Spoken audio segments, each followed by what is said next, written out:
Hi, my name is Andrew Rogan. I'm a board-certified veterinary ophthalmologist, and today we're going to walk you through how to do an OFA online registration. We're going to start by assuming that you do not have an account. So we're going to start today by creating an account. So first we'll click Start Here, and then select Create an Account. I'm going to set my country to the United States, and then I'm in the Central Time Zone. We're going to use my office email.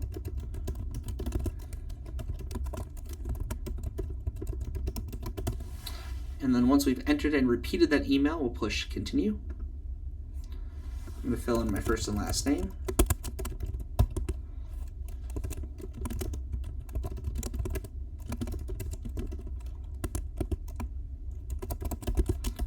Put in our clinic address.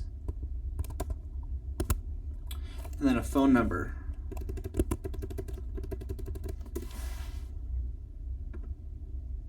All right, now that that account has been created, we're now going to toggle over to our email, where I should expect to find our email. So it came through.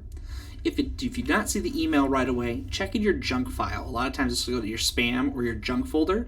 If you have a spam blocker, make sure you go to the website the spam blocker exists at, because sometimes it'll go to a separate website. I have run into that before, but usually if it doesn't come to your regular inbox, go ahead and check out your spam blocker. So what we're going to do is we're going to copy this alphanumeric here, and we'll go back to our website.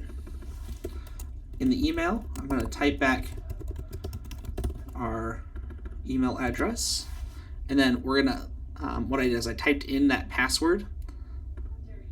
And there we are. So our temporary password worked. My next step is I'm going to go to Profile. And through the profile here, we're actually going to change the password so it's something that I'm going to remember in the future. So for my new password, we're going to say VetIPros1. And we're going to update that profile. And it's going to log us out. So we're going to retype everything in. So VetIPros1. All right, now we're logged back in. Awesome. So we have an account now with OFA Online. Our next step is going to be creating an application. So I have a pet that's going to need an OFA eye exam. So I will click, we'll go back again here, create a new application. Yeah, see, that's why we got to check back. So in this blue box here with a star. Now, the nice part about OFA Online is that if your patient, if your dog has had a OFA registration or number, you can type it in here, and it'll allow you to search based on the registration number, a case number, litter number, or microchip if it's been registered with OFA before. Once you type that in, you hit this little dog icon here, and that will search and tell you if it's present.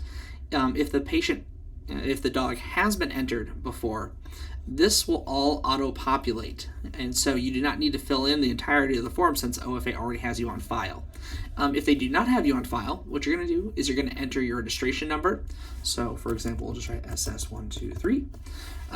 You'll write a registered name for your patient. So we'll say Rogan's Royal Lass. Just making this up. If you don't know the registered name, here's where you'll put the call name instead. So we'll say Lass. If you do have a registered name and you also want to place the call name on the form, you certainly can do that. We'll enter the breed. We'll say Golden Retriever. Here it will pull up some options as you start typing, so we'll hit Golden Retriever there. You can, I'm going to get rid of that. You can enter in more information, registration number of the sire and the dam, titles, coat color, microchip number, tattoo. Microchip number is probably the most important of those if you have that information, because it makes it easier for me during your OFA eye exam just to confirm the microchip number rather than having to type it out for you. And then we'll place the date of birth, so you can hit the calendar tab if you'd like, or you can type in the easy 01/01/2021, we'll say. Make sure that you denote the patient's sex, the dog's sex, and then you can put co-owners as well. So have me here as the primary. Once we filled this out, we're going to scroll down to online exams. We'll select online exam. Then you're presented with some options. So we want to make sure that we're going to be selecting an eye exam. So the Companion Animal Eye Registry, which used to be known as CERF. So the CAER eye exam is the new name for OFA. You can either select one of these three options. Since we're going to be doing, if you're not sure who the vet or where the location is going to be, you can select this middle option. Or if you know that it's going to be at a veterinarian's office, you can select this option. In this case, you can search for the veterinarian based on their clinic name, their phone number, postal address, email, their ID. So for example, my number is 636, so we can search by 636, and that pulls me up. You can also search my last name, and there I am again.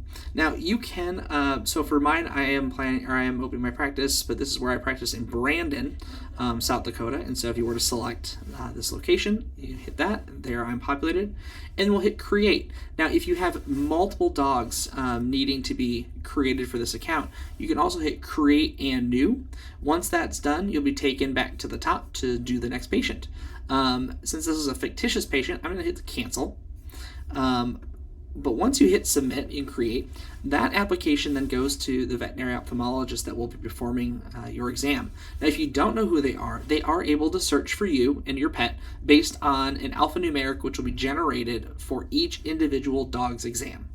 I like to think of the create a new application as filling out one of the old paper forms, if you're familiar with that. So for each dog, we have to create a new application for each time that they are evaluated. So just because you created an application last year doesn't mean you do one this year, doesn't mean you don't need to do one this year. So every year, every pet will need to create a new application. Once the applications are complete, your veterinary ophthalmologist will fill out their form, and you will get an email which will include your pet's exam information.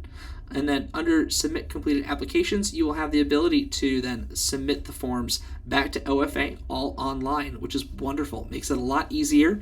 So you don't have to mail forms using this product. You can also just pay for everything online. It's really nice and really streamlined. Hope this helped you learn a little bit more about submitting OFA forms. If you have questions, reach out to either OFA Online or your veterinary office that is performing the exams. Thanks. Take care.